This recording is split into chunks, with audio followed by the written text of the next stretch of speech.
Assalamualaikum warahmatullahi wabarakatuh. Alhamdulillah, saya baru lepas selesai buat akak ni yang berumur 31 tahun. Agak lama juga dia tersumbat. Saya nak tanya beberapa soalan pada akak lah. Lepas buat rawatan bersama kami dengan Ashifa ni, rawatan hidung dengan polik ni, apa akak punya feedback yang paling baik akak dapat daripada perkhidmatan kami? Saya dah tanggung benda ni selama berapa 11 tahun. Yang lepas buat rawatan ni, jadi macam saya punya keluar segala lendir-lendir yang lama tanggung. Lepas seksa sangat sakit dia. Kadang-kadang nafas pun tak boleh bernafas. Hidung pun tersumbat apa semua. Tapi lepas buat Ashifa ni, saya punya nafasan jadi lega.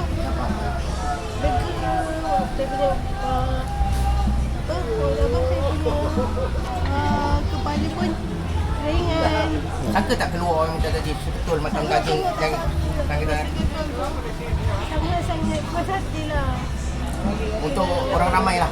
Jadi untuk orang ramai tu recommend tak untuk rawatan macam Sangat recommend sebab rawatan sangat bagus dan terbaik. Alhamdulillah, saya rasa tak ada lagi. Okay, last question. Saya nak tanya berapa bintang boleh bagi kita kalau boleh bagi 10 bintang, berapa bintang boleh bagi kita? Bagi saya bagi dalam 10 bintang. Alhamdulillah. Okay. So, siapa yang ada masalah restu 60 macam akak ni, boleh berjumpa dengan Ashifa, insyaAllah. Okay, Assalamualaikum.